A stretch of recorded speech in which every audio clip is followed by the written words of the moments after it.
रश्मि श्रीवास्तव आपके साथ। बिहार में ऑर्केस्ट्रा पर बैन लगा दिया गया है, प्रतिबंध लगा दिया गया है और सिर्फ इतना ही नहीं, महिला डांसर को जिला छोड़ने का आदेश भी दिया गया है और यह आदेश दिया है प्रशासन ने। दरअसल आपको बताएं कि बीते दिन ही गोपालगंज से एक हैरान कर देने वाला मामला सामने आया था, जहां शादी के दौरान मंडप से दूल्हे का अपहरण कर लिया गया और यह अपहरण किया गया महिला डांसर की तरफ से। पहले किसी बात को लेकर विवाद हुआ, विवाद के बाद मारपीट हुई और मारपीट के बाद मंडप से दूल्हे को अगवा कर लिया गया। हालांकि प्रशासन ने तत्परता दिखाते हुए दूल्हे को सही सलामत बरामद कर लिया है, लेकिन अब एक बड़ा फरमान और आदेश प्रशासन की तरफ से दिया गया है, जिसमें ऑर्केस्ट्रा पर पूरी तरह से प्रतिबंध लगाते हुए महिला डांसर को जिला छोड़ने का आदेश दिया गया है। देखिए, गोपालगंज में 23 मई की रात मंडप से दूल्हे के अपहरण की सनसनीखेज घटना के बाद जिला प्रशासन ने यह बड़ा कदम उठाया है और जिले में ऑर्केस्ट्रा कार्यक्रम पर पूर्ण प्रतिबंध लगा दिया गया है। इसके साथ ही बंगाल, उड़ीसा समेत कई अन्य राज्यों से आई महिला डांसरों को तत्काल जिला छोड़कर अपने घर जाने का निर्देश दिया गया है।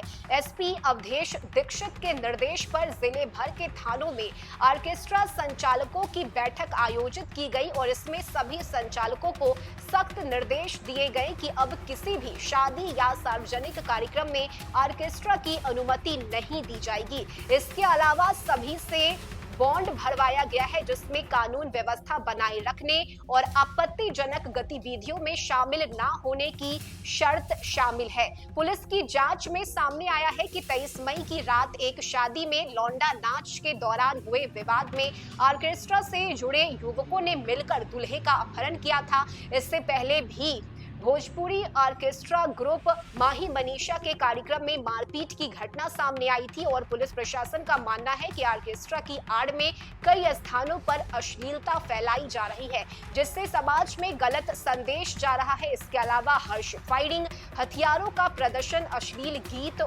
और साथ ही ह्यूमन ट्रैफिकिंग जैसे गंभीर मामले की जांच चल रही है। फिलहाल गोपालगंज में सभी ऑर्केस्ट्रा कार्यक्रम बंद कर दिए गए हैं और जिला प्रशासन पूरे मामले पर निगरानी बनाए हुए है। पुलिस ने स्पष्ट किया है कि नियम तोड़ने वालों के खिलाफ कठोर कार्रवाई होगी। ऑर्केस्ट्रा से जुड़ी महिलाओं का पक्ष भी सामने आया है। ऑर्केस्ट्रा संचालक अनु मिश्रा ने कहा कि हम लोग सिर्फ अपनी कला से मनोरंजन कर आजीविका चलाते हैं, हमें अपराधी की तरह देखा जाना गलत है। वहीं डांसर रानी कुमारी ने भावुक होते हुए कहा कि बैन लगने से हमारे बच्चों की पढ़ाई और घर चलाना मुश्किल हो जाएगा।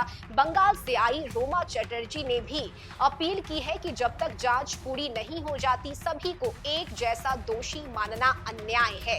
गोपालगंज एसपी अवधेश दीक्षित ने कहा कि हम किसी के रोजगार के खिलाफ नहीं हैं, लेकिन यदि किसी गतिविधि में कानून व्यवस्था बिगड़ती है तो कार्रवाई जरूरी है और सभी डांसरों को जांच पूरी होने तक अपने राज्य से उन्हें घर जाने का निर्देश दिया गया है। तो ये बड़ा फरमान है जो कि एसपी की तरफ से दिया गया है और तुरंत ही सभी महिला डांसर को जिला छोड़कर जाने का आदेश दिया गया है। हालांकि इस फैसले के बाद महिला डांसरों ने अपील भी की है। उन्होंने कहा है कि एक घटना से सभी को दोषी ना माना जाए, लेकिन फिलहाल एसपी अवधेश दीक्षित ने साफ लफ्जों में कहा है कि जांच चल रही है और जांच पूरी होने तक सभी महिला डांसर जिले से बाहर रहे और अपने अपने राज्यों में वापस लौट जाए। इस खबर में अभी के लिए बस इतना ही। न्यूज़ फॉर नेशन पर खबरों का सिलसिला जारी रहेगा।